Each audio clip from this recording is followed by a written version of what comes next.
ആരെങ്കിലും വ്യഭിചാരത്തിലേക്ക് നമ്മുടെ ശരീരം നിരന്തരം വ്യഭിചാരത്തിലേക്ക് പോയിക്കൊണ്ടിരിക്കുന്നുണ്ടെങ്കിൽ, അന്യപെണ്ണുമായിട്ട് ഒരു സ്വകാര്യമായിട്ടുള്ള ഒരു കിടപ്പാട് പങ്കിടുന്നുണ്ടെങ്കിൽ, വ്യഭിചാരമെന്നത് നമ്മുടെ കണ്ണിനെയും കാതിനെയും നമ്മുടെ അവയവങ്ങളെയും വളരെ ശ്രദ്ധിക്കണം. വ്യഭിചാരം എന്നുള്ളത് ഒരു അന്യ സ്ത്രീയുമായി പങ്കിടൽ മാത്രമല്ല. ഒരു വിശ്വാസിയെ സംബന്ധിച്ചിടത്തോളം നമ്മൾ ഇവിടെ ഫോണുകളിലും മറ്റു അനുബന്ധ കണ്ണുകളിലും അനുബന്ധ കാര്യങ്ങളിലും കേൾക്കുന്നതും കാണുന്നതും എല്ലാം വ്യഭിചാരമാണ്.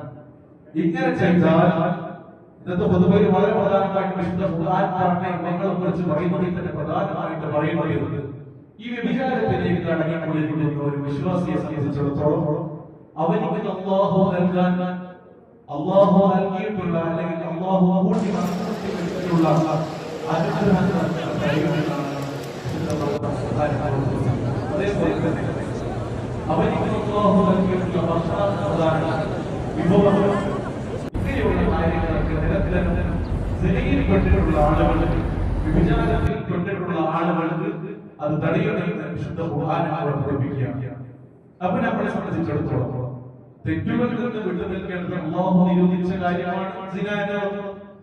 ഇതിൽ നമ്മൾ അകപ്പെട്ടു കഴിഞ്ഞാൽ നമ്മളെ സംബന്ധിച്ചിടത്തോളം നമുക്ക് അനുഗ്രഹമായി കിട്ടേണ്ട ഭക്ഷണപാനീയങ്ങൾ നമ്മളെ സംബന്ധിച്ചിടത്തോളം ഹലാലായ മാർഗത്തിൽ ഭക്ഷണം കഴിക്കുക എന്നത് വിശ്വാസത്തിന് ഏറ്റവും പ്രധാനമാണ്. ഹലാലായ മാർഗത്തിൽ സമ്പാദിക്കുക എന്നുള്ളത് അത് വളരെ പ്രധാനമാണ്. നമുക്ക് ഒരുപാട് മുതലുകൾ ഇങ്ങനെ കൂട്ടിയുണ്ടാക്കി പക്ഷേ സമാധാനത്തോടെ ഉറങ്ങാനോ ഭക്ഷണം കഴിക്കാനോ പറ്റിയില്ലെങ്കിൽ എന്താണ് കാര്യം? ഒരുപാട് സമ്പത്തുണ്ടായിരുന്ന കാര്യം അതാണ് റസൂൽ സ്വല്ലല്ലാഹു അലൈഹി വസല്ലം വിശുദ്ധ ഖുർആനിൽ എടുത്തു പറയുന്നത്. നമ്മൾ അനാവശ്യമായിട്ടുള്ള സിനകളെ പോലെയുള്ള പ്രവർത്തനങ്ങളെ ഈ മൻപാപങ്ങളിലേക്ക് നമ്മൾ കടന്നു കഴിഞ്ഞാൽ നമുക്ക് കിട്ടേണ്ട അനുഗ്രഹങ്ങളും നമുക്ക് നൽകേണ്ട ഭക്ഷണ സാധനങ്ങൾ മറ്റു വർഗങ്ങളൊക്കെ തടയുകയും വിശുദ്ധ ഖുർആൻ ഉത്പാദിപ്പിക്കുക. അതേപോലെ തന്നെ മറ്റൊരു ഉദാഹരണമായി പ്രത്യേകമായിട്ട് പറഞ്ഞത് മദ്യപിക്കുന്നവരെ കുറിച്ചാണ്.